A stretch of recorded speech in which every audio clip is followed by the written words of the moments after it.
مونږ ټول دا دعوی کوو چې نبی صلی الله علیه وسلم سره محبت دی د مدینې جانان، خو چې حقیقت راشي د دغه نبی په طریقو باندې بیا ریشخند وخو، د دغه نبی په طریقو پسې ټوقې کوو، د دغه نبی شکل هم بیا خوښ نه وي. زه افسوس کوم په هغه مسلمان چې داسې یو نبي موږ لرو چې یو صحابي وایي یو ورځ دا ناست و ما 14مې شپې سپوږمۍ ته کتل، وایي د نبي صلی الله علیه وسلم مخ ترې ښایسته و، داسې مخه چې دا د سپوږمۍ نه هم ښایسته وي، نو هغه به څنګه مخ وي؟ دغه مخ ما نبي سلم ږیره پرېښې وه، ته راشي دغه ږیره خو وخرئ، خرېدل خو لا پرېږده چې بیا د کفارو طریقې په دغه ږیرې کې جوړوې، سټایلونه پکې کې.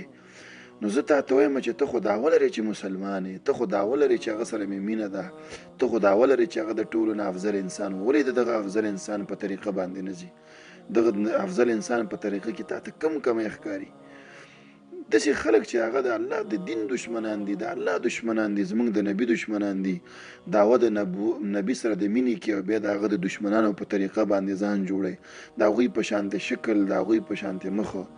نو قیامت کې چې ته کله نبی صلی الله علیه وسلم سره مخامخ کېږي او په دغه حالت کې باندې تا باندې مرګ هم راغلی او دا نبي ته ګوري، دې نبي نه به ته بیا دغه هم لرې، امید هم ساتي چې ستا شفاعتونه به کوي. څنګه به دې وپېژني چې دا زما امتي دی؟ کوم علامه ده ستا په مخ کې؟ دې د خاطر محترم ورونو دا ګیرې پرېږدي، دا په ویښتو کې سټایلونه کول، دا په ګیرو کې سټایلونه کول، که مرګ در باندې راغی ښکاره ثبوت دې ځان سره یوړ چې الله ستا مجرم یم.